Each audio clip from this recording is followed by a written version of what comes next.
Bonjour et bienvenue dans le podcast ésotérique. J'ai créé ce podcast dans l'idée d'y rassembler toutes les informations qui me semblent utiles et justes lorsque l'on s'éveille à une spiritualité consciente. J'espère que cet épisode vous plaira, car aujourd'hui, j'aimerais vous parler un petit peu de mon histoire. J'imagine que lorsque vous entendez ces podcasts, vous vous demandez peut-être d'où tout ça me vient et ce qui a fait que j'en suis arrivée à devenir énergéticienne, magnétiseuse et créatrice de ce podcast notamment. J'aime beaucoup écouter l'histoire des autres, alors je vais essayer de rendre la mienne la plus intéressante possible et de vous partager un maximum de choses qui peut-être vous expliqueront un petit peu mon parcours, et j'espère que d'une certaine manière, en vous racontant toutes mes péripéties, vous y trouverez un sens ou quelque chose, une miette d'information qui pourrait simplement vous enrichir d'une manière ou d'une autre.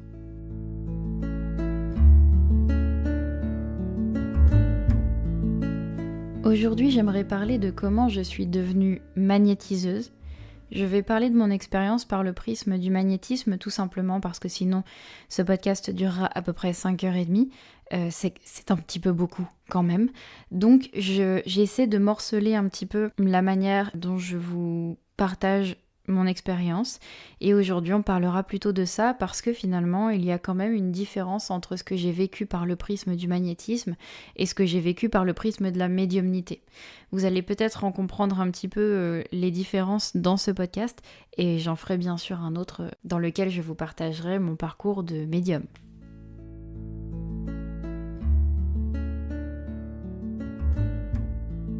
Alors, même s'il y a une différence entre les deux, il y a quand même la nécessité parfois de faire le pont entre la médiumnité et le magnétisme dans mon cas.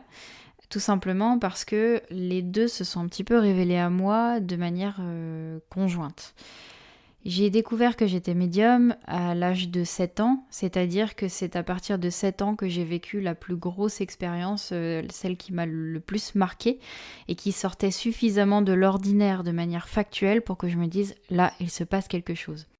La réalité, c'est que je me souviens de beaucoup de choses qui se sont passées bien avant, et je pense que je suis tout simplement médium depuis toujours. Mais c'est difficile de poser un mot et de comprendre quelque chose qui est assez étranger à sa propre famille, à soi-même, mais aussi à la société en termes généraux. Aujourd'hui, ça a beau être admis, à l'époque, c'était un petit peu compliqué d'en parler, mais simplement de l'aborder, en fait, sans qu'il y ait un doute sur notre santé mentale. Donc j'ai découvert que j'étais médium à l'âge de 7 ans, et c'est à peu près en même temps que j'ai commencé à conscientiser que mon grand-père paternel était magnétiseur. J'ai eu la chance de grandir avec une personne que j'aimais de tout mon cœur, dont j'étais très proche, et qui exerçait déjà ce métier-là. C'était un métier qu'il avait choisi suite à une blessure grave qui a fait qu'il a dû arrêter son travail assez jeune. Il me semble que c'était dans la quarantaine à peu près. Donc il a été quelques années sans exercer de métier officiel, et puis un jour il a découvert qu'il était magnétiseur, en tout cas qu'il pouvait potentiellement soigner les gens. Et à partir du moment où il l'a découvert, c'est devenu une passion pour lui. Je pense que ça a donné... je ne veux pas parler en son nom, et de toute façon il ne pourra plus le dire lui-même, donc j'ose cette incartade, mais je pense que ça a dû donner un sens à son quotidien. Ça a dû donner un sens à ce qu'il était, ce qu'il faisait, et en tout cas je voyais moi de mon regard d'enfant qu'il prenait beaucoup de plaisir à accompagner les gens et à se rendre compte que ce qu'il faisait, ça les soulageait quoi. Et comme mon grand-père était quelqu'un que j'aimais vraiment beaucoup et avec qui j'aimais passer du temps, eh bien j'ai eu la chance de grandir avec des jeux d'enfants un petit peu particuliers, c'est-à-dire que je m'entraînais à utiliser un pendule. Donc il me faisait faire des jeux de reconnaissance de certaines cartes. Par exemple, j'avais un jeu de cartes retourné, donc il me mettait un roi, une reine, un valet, un as retourné, et il fallait que, avec mon pendule, je détermine où se trouvait par exemple le roi. Et comme pour lui c'était important aussi que je commence à avoir des bases d'anatomie, que ce soit biologique ou énergétique, finalement subtile, eh bien, il m'achetait des livres sur le corps humain, il m'achetait des livres sur le pendule, et puis on s'amusait ensemble à me créer un petit cahier d'exercices sur le pendule, d'exercices de radiesthésie, etc. Cahier que j'ai ramené chez moi il n'y a pas très longtemps avec beaucoup de nostalgie parce que j'ai retrouvé finalement tout ce qui était les documents d'apprentissage qu'il m'avait offert et qu'on partageait ensemble. Donc c'était quelque chose de très émouvant parce que ça m'a replongé complètement dans cette joie que je ressentais, à la fois de voir le plaisir dans ses yeux, de me transmettre quelque chose qui était une passion pour lui, et de me voir moi faire naître une passion également, parce que clairement on se ressemblait sur beaucoup de choses et ce qu'il aimait, généralement je l'aimais beaucoup aussi. C'est d'ailleurs aux alentours de mes 10 ans que mon grand-père m'a fabriqué mon premier pendule, et c'est resté l'unique en fait. Je n'utilise que celui-ci depuis que je suis enfant. Pour moi, c'est un trésor, un vestige de ce qu'on a été, de notre histoire, de ce que j'ai partagé en joie et en amour en sa compagnie. Donc j'ai vraiment quelque chose de précieux qui m'accompagne aujourd'hui en tant que magnétiseuse. C'est le pendule que mon grand-père m'a fabriqué lorsque j'avais peut-être 10 ans. Et comme tout ça, c'était quelque chose d'important dans sa propre vie, eh bien, par exemple, je me souviens de nombreuses siestes que je faisais allongée sur le sofa, en train de regarder l'émission de la santé sur la 5. Et c'était chouette parce que je regardais toujours le début de l'émission. Je ne pouvais pas garantir que j'allais voir la fin, mais au moins je voyais le début. Et c'était... je pense que ça a façonné la personne que je suis aujourd'hui, et ça a façonné... tout ce qui est, oui, de l'ordre de ma passion et du métier que j'exerce. Étonnamment, mon grand-père ne savait pas que j'étais médium, tout simplement parce que entre la médiumnité et le magnétisme, il y a un monde. Tout magnétiseur n'est pas forcément médium et tout médium n'est pas forcément magnétiseur. Il existe déjà beaucoup de spécialités de médiumnité, donc tout ça, ce n'est pas à mettre dans le même panier. Mon grand-père n'était pas médium. Il percevait bien qu'il y avait comme quelque chose qui passait par ses mains et qui permettait de guérir les gens, de les soigner en tout cas. On pouvait parler de guérison quand la douleur disparaissait, mais en tout cas lui, son rôle c'était de soigner, d'accompagner vers la guérison. Et il se rendait bien compte qu'il y avait quelque chose qui se passait. Par contre, il n'avait pas forcément d'image ou d'information intuitive, subtile de ce que la personne pouvait vivre, être ou ressentir. Alors que de mon côté, je voyais bien qu'il y avait des informations supplémentaires, que je percevais des choses particulières, et j'étais suffisamment timide et incertaine sur la manière dont ça pouvait être pris au sens large pour n'en parler quasiment à personne. C'est-à-dire que, pour faire un bond dans le temps, lorsque j'ai ouvertement dit au monde, ce petit monde qui m'entourait, que j'étais médium et que j'allais exercer en professionnel, je crois qu'avant ça, il n'y avait peut-être que 5 personnes de tout mon entourage qui étaient au courant. Donc ça a été comme une sorte de coming out finalement. Mais bref, pour ne pas trop sauter les étapes, mon grand-père ne savait pas que j'étais médium. Je pense qu'il savait que j'étais très sensible à beaucoup de choses. Il savait notamment que j'avais très peur du noir et que j'avais des terreurs parfois dans certains endroits de sa maison. Ce qui faisait que j'avais droit à mon lit de camp à côté de leur chambre lorsque je dormais chez eux, justement parce qu'il savait que sinon j'avais peur. Donc il prenait ce soin-là. Mais je ne suis pas certaine qu'il savait pourquoi.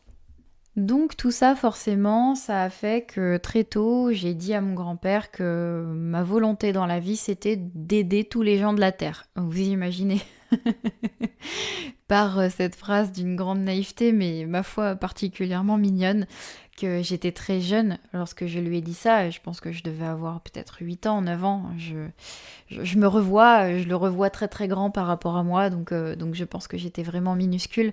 Et c'est déjà arrivé à ce moment-là. Je ne sais pas vraiment à quel point c'était fort dans mon esprit, mais j'avais en tout cas cette volonté un jour de pouvoir apporter quelque chose aux autres.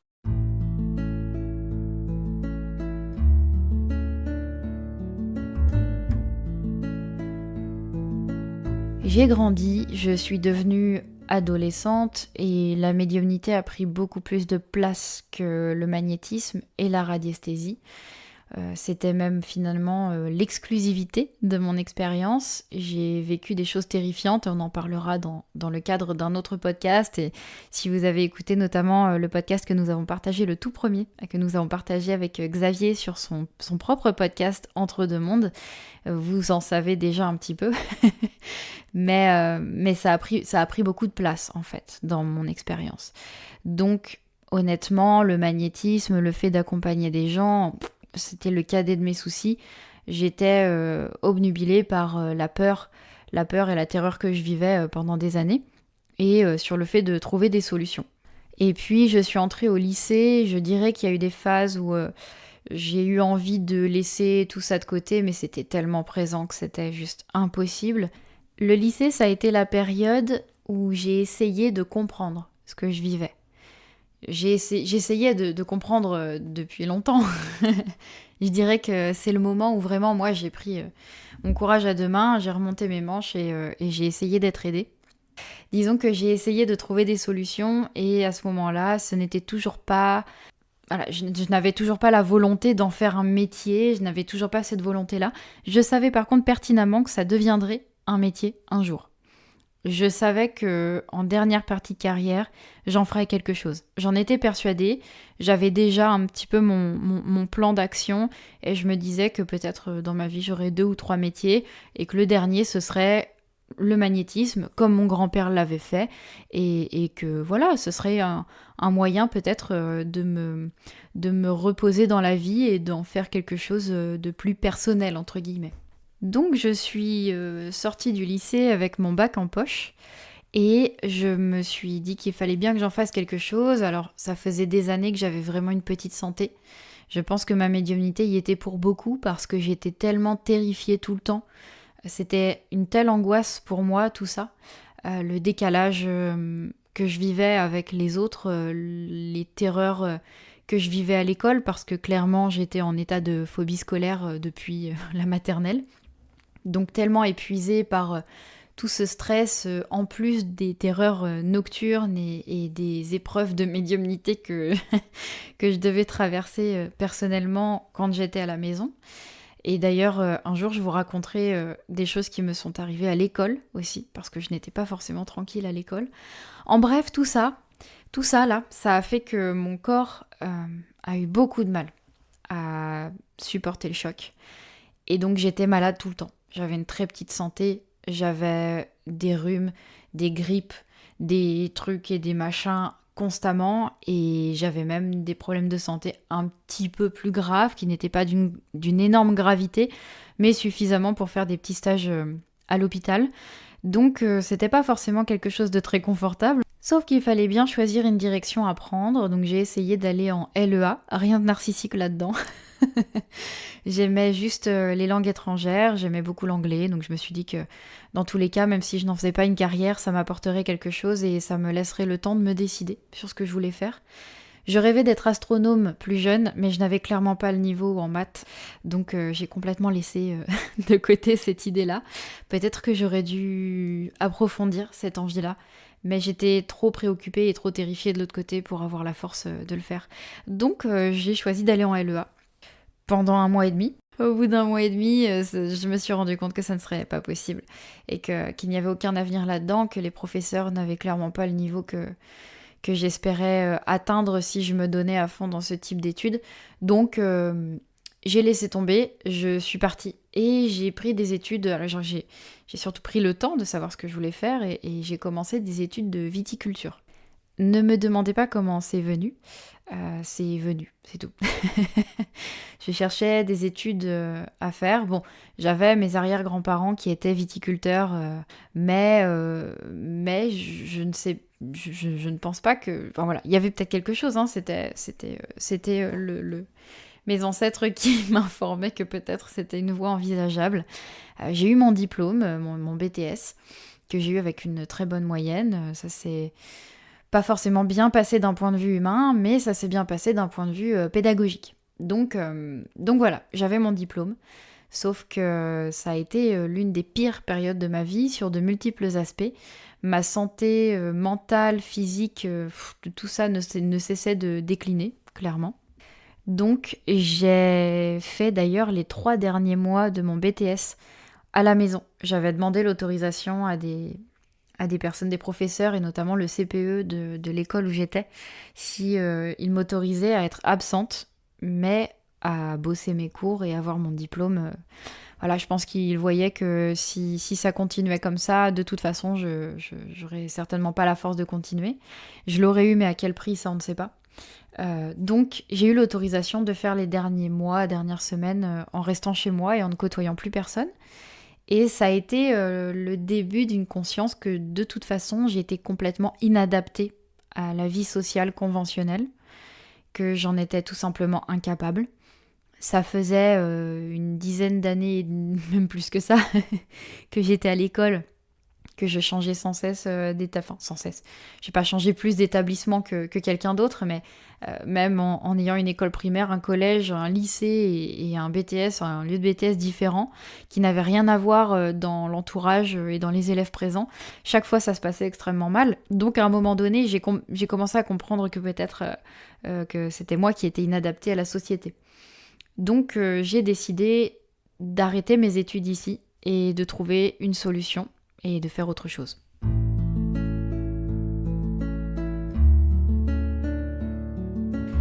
S'en est suivi une année de réflexion, une année où je ne faisais entre guillemets rien. Je ne faisais pas d'études, je ne travaillais même pas parce que je n'avais clairement pas la santé pour travailler. J'ai fait des petits jobs par-ci par-là, mais rien de vraiment concret. Par contre, ça a été une année de construction. Une année de recul et de construction durant laquelle j'ai commencé peut-être à envisager que mon dernier plan de carrière deviendrait mon premier plan de carrière. C'était hyper audacieux et très honnêtement, je me questionne encore aujourd'hui sur comment j'ai fait pour tenir le choc et rester persuadée que j'allais faire ça. Peut-être que c'était aussi d'une certaine manière parce que c'était le seul métier qui me convenait et le seul métier pour lequel j'étais faite et dans lequel je n'allais pas dépérir au bout de 3 semaines.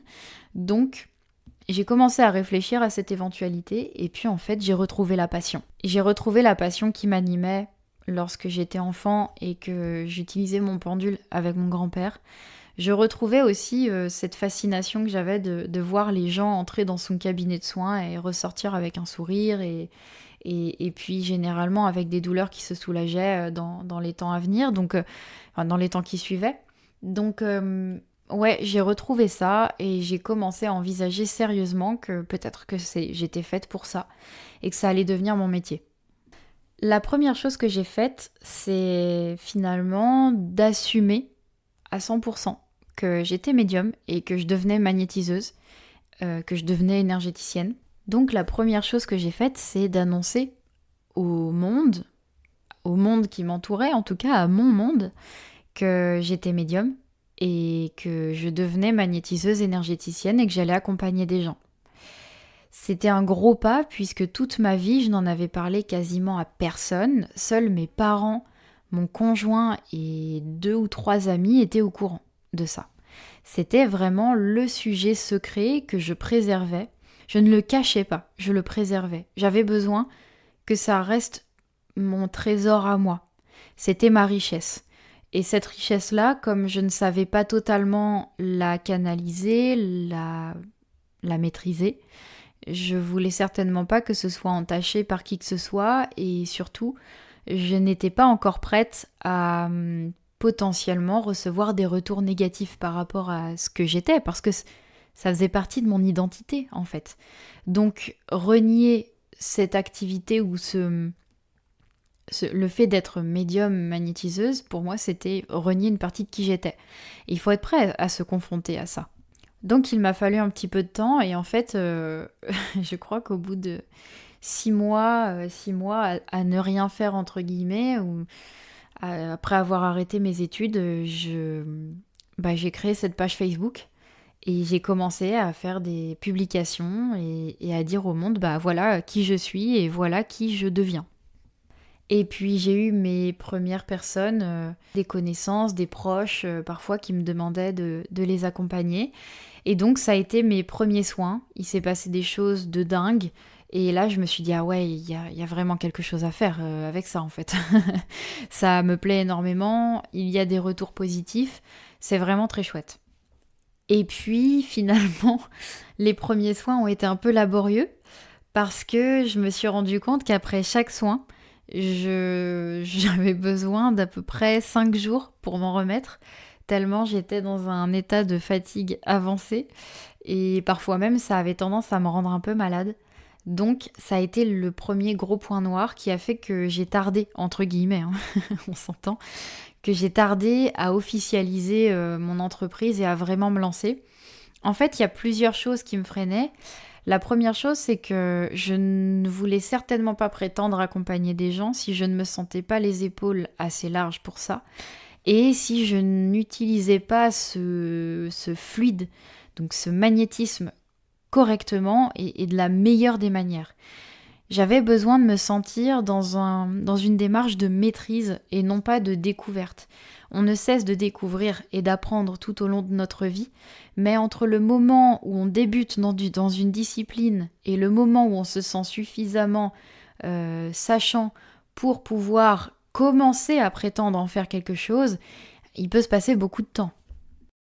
Et je me refusais de me prétendre quoi que ce soit qui aille dans ce sens tant que je n'avais pas étudié, tant que je n'étais pas certaine de ma maîtrise et tant que je ne savais pas exactement ce que ça allait apporter aux gens et ce que je pouvais prétendre leur communiquer ou la manière dont je pouvais les appréhender. Pour moi, c'était une responsabilité tellement énorme qu'il me fallait être structurée, carrée sur ce que je voulais faire et qui je voulais devenir.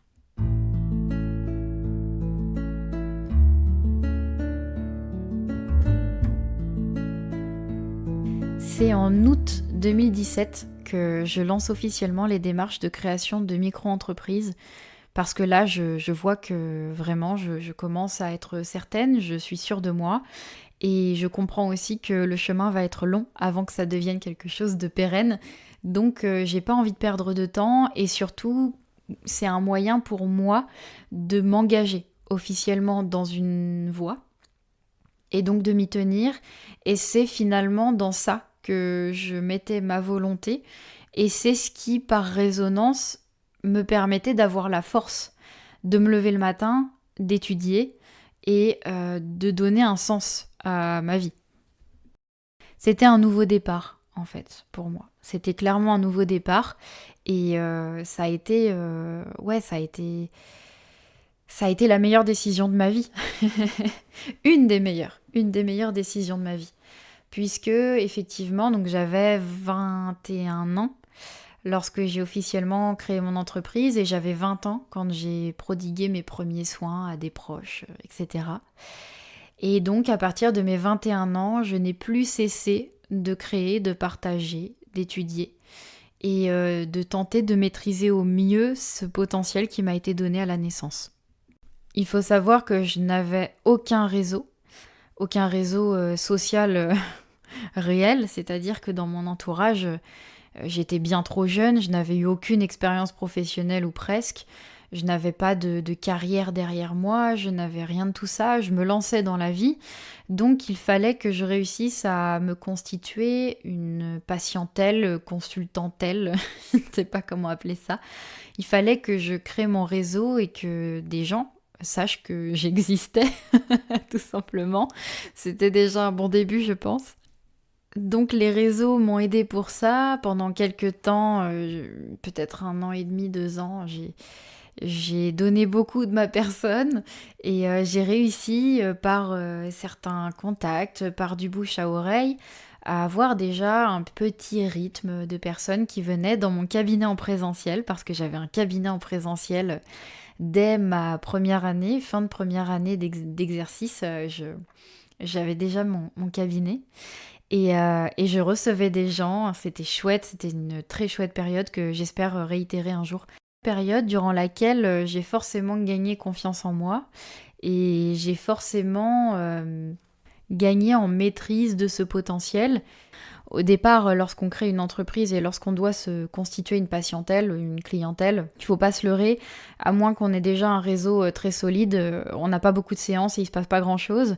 Donc forcément, j'avais le temps d'étudier, j'avais le temps de développer mon entreprise et en même temps de développer ma maîtrise. Donc je dirais que entre le moment où j'ai vraiment commencé à vouloir faire de ces capacités quelque chose de concret et le moment où j'ai vraiment commencé à avoir une certaine solidité dans mon entreprise, il a pu se passer quasiment 4 ans. Mais tout ça se faisant, effectivement, je constatais bien qu'il y avait quelque chose de concret qui se mettait en route.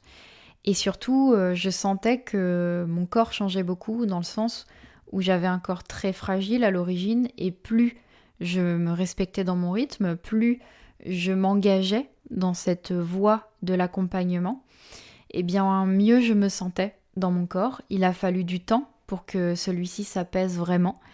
Mais le fait est que mon entreprise a commencé à prendre vraiment de l'ampleur parce que j'étais en maîtrise de ce que je faisais et parce que j'y prenais du plaisir. Et puis je dois le dire et j'espère qu'il aura l'occasion d'entendre ces mots. Sans Philippe Ferrer de la chaîne On ne vous demande pas d'y croire sur YouTube, je pense que je n'aurais pas pris, en tout cas mon métier n'aurait pas pris cette ampleur-là, pas si vite, pas si rapidement. Je ne sais plus exactement comment je suis tombée sur sa chaîne, c'était ses tout débuts. Je pense qu'il était dans sa première année de création de chaîne. Aujourd'hui, la chaîne a bien grandi, mais à l'époque, elle était encore relativement petite, bien que déjà beaucoup suivie. Et je me souviens lui avoir envoyé un message un jour. Et le Covid est arrivé par là. J'aime bien dire le. Hein. J'entends ceux qui me disent « Non, dis la Covid ». Non, moi je dis le. Voilà, j'ai décidé que je disais le. Donc pendant cette période-là, effectivement, on ne pouvait pas forcément se déplacer. Et c'est la période où il a commencé les lives à distance. C'est-à-dire que ce n'était pas des lives en présentiel, il ne fallait pas se déplacer chez lui en Corse, mais on pouvait discuter à distance, chacun chez soi. Et c'est grâce à ça, finalement, que mon activité a connu un grand bond, tout simplement. Et ça ne s'est plus jamais arrêté. Et aujourd'hui, vous êtes nombreux à me faire confiance. Et je trouve ça génial. Je suis toujours tellement honorée, mais vraiment tellement honorée.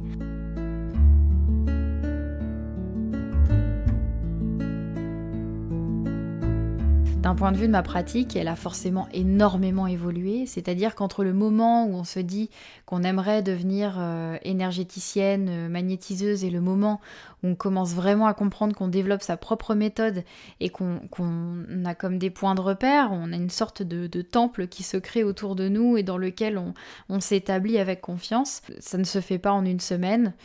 Je dirais qu'entre le moment où j'ai commencé à exercer mes premières séances et le moment où j'ai compris que vraiment je me faisais la main et que j'avais ma patte, ma méthode de soins, il a dû se passer bien 2 ou 3 ans. Et mes soins ont encore évolué aujourd'hui puisque avant je faisais beaucoup moins intervenir les guidances, chose que je fais beaucoup plus intervenir aujourd'hui. Je recevais beaucoup moins d'informations au départ que je n'en reçois aujourd'hui, tout simplement parce que comme tout métier, on prend du galon avec l'expérience, tout simplement. Maintenant, ça fait 7 ans que j'exerce et je dois dire que mes soins sont radicalement différents. Ils étaient très bien comme ils étaient au départ et ils correspondaient à ce que j'étais capable de donner. Ils sont très bien comme ils sont aujourd'hui parce qu'ils correspondent à ce que je suis capable de donner. Et je sais, j'en suis certaine, comme dans tout, ils évolueront avec le temps, ils changeront encore demain. Comme je le disais dans d'autres podcasts, je vois ma médiumnité qui est encore en train d'évoluer ces derniers temps. J'ai accès à de nouvelles informations, à de nouveaux types de sens, il y a beaucoup de choses en fait qui me parviennent aujourd'hui qui ne me parvenaient pas avant. Donc c'est voué à bouger, c'est voué à changer. Et voilà, forcément, je continue d'apprendre et d'étudier chaque jour. C'est un métier qui demande de l'engagement, c'est un métier qui demande de l'éthique, qui demande du respect, qui demande aussi de faire soi-même une thérapie, un accompagnement et d'être capable de regarder en face ses propres limites, mais aussi de savoir utiliser avec confiance ses talents, tout simplement. Forcément, mon expérience ne ressemblera pas à celle des personnes qui m'écoutent, à vos expériences. Également parce que ça reste relativement peu commun de commencer à exercer ce métier très tôt, même s'il y a de plus en plus de personnes qui s'engagent dans cette voie-là jeunes. Au moment où j'ai commencé ce métier, c'était encore extrêmement rare. J'ai commencé à exercer à 21 ans, ce qui fait que je me suis lancée en ayant zéro argent de côté, zéro réseau social, pas forcément de connaissances. Voilà, je suis partie de pas grand-chose de construit. Tout était à faire. Voilà, j'avais une page blanche en face de moi et un chouette stylo qui a mis un petit peu de temps avant d'écrire correctement, mais maintenant, je dirais que cette page est bien remplie et qu'elle continue de se remplir et ça, c'est forcément merveilleux.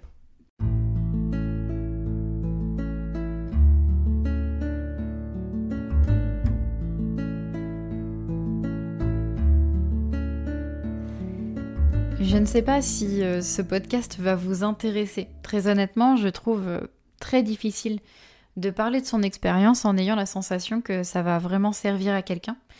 Mais bon, je vous dépose ça là, vous en ferez ce que vous voudrez et libre à vous de me faire un petit retour sur ce qui vous aura intéressé ou non et sur l'intérêt peut-être de réitérer et de vous partager d'autres parties de mon expérience.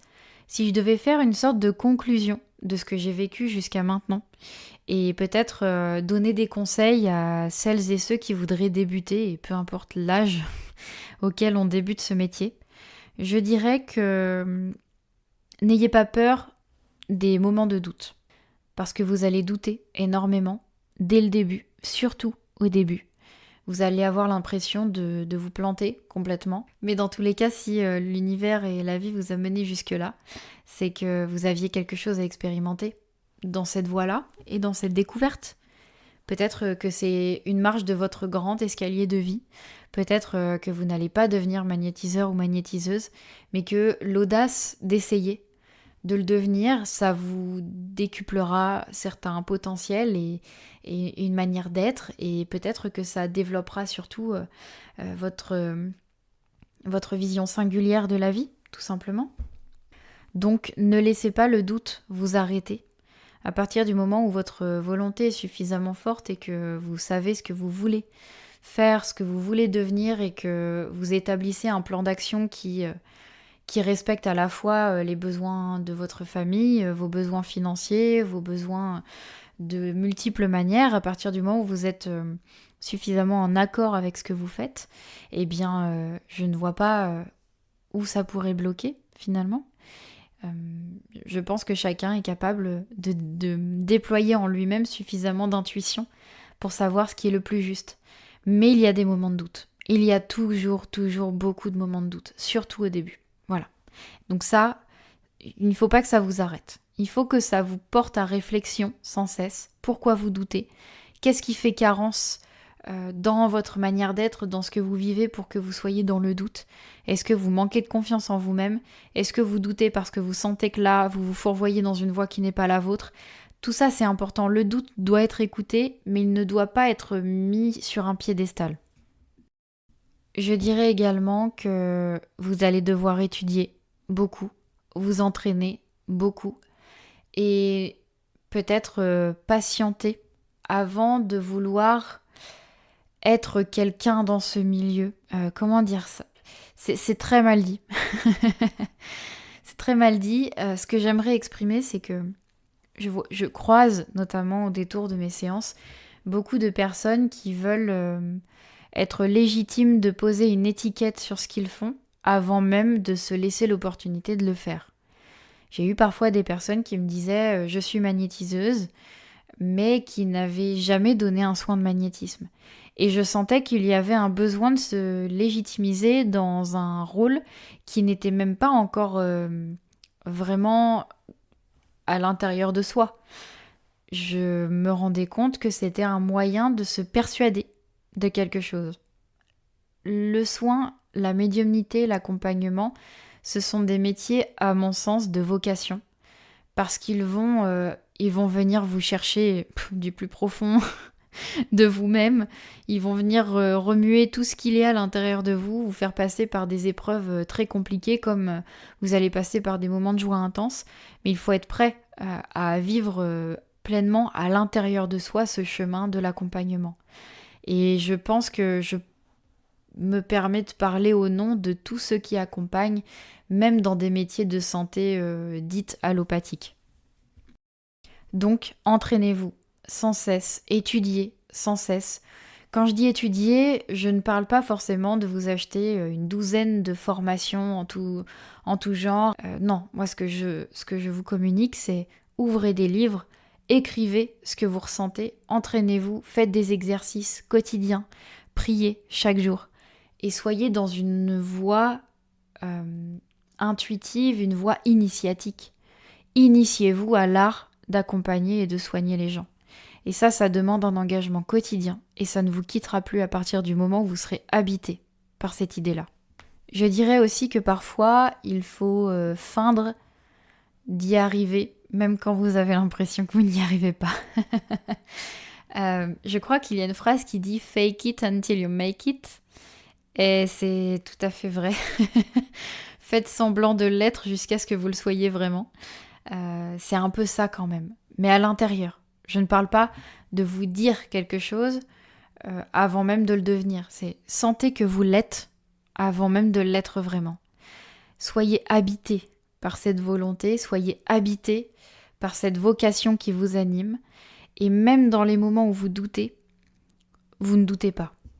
C'est-à-dire qu'en trame de fond, vous savez pourquoi vous faites ça, vous savez que de toute façon, vous deviendrez accompagnant. Laissez-vous une marge de manœuvre, mais vous savez où vous allez.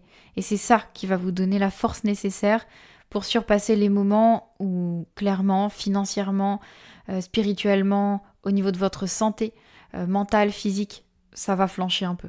Et ça va flancher souvent, croyez-moi. Les personnes qui se dirigent vers ces métiers-là et qui réussissent dans ces métiers-là, enfin qui réussissent dans le sens qu'ils exercent ce métier, et qu'ils l'exercent et qu'ils en vivent, eh bien ce sont des personnes qui sont généralement très sensibles, très empathes et qui vont devoir traverser des tempêtes émotionnelles, des tempêtes spirituelles, des tempêtes sociales, des tempêtes dans tous les sens finalement. C'est comme si vous viviez au Mexique avec la période des ouragans à chaque mois de septembre. Et je dirais également que, bien forcément, si vous êtes soutenu par vos proches, vous avez 1000 fois plus de chances de réussir dans ce métier que si vous avez un compagnon, une compagne ou un entourage qui vous pousse vers le bas. Je dirais que le plus important ou la plus importante, c'est le conjoint ou la conjointe. Parce que forcément, exercer ce métier, ça implique beaucoup de changements en soi-même, beaucoup de concessions au départ, ça implique beaucoup de choses, voilà. Et donc, sans soutien, peu importe ce qu'il est et de quelle nature il doit être, je crois que vous êtes capable d'y arriver, bien évidemment, mais forcément le soutien change beaucoup de choses. Et ça rend tout plus facile, tout plus rapide, et ouais, c'est d'une extrême richesse.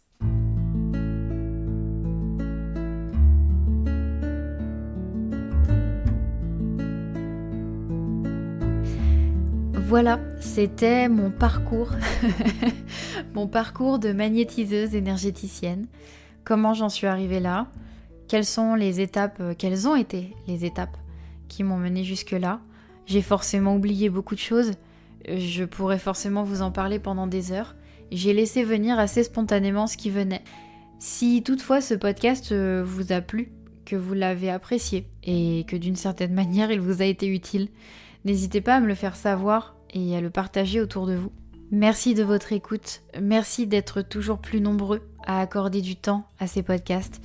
Merci de votre présence, elle est d'une préciosité incroyable et je vous dis à tout bientôt avec une immense joie On se dit à bientôt dans un nouvel épisode.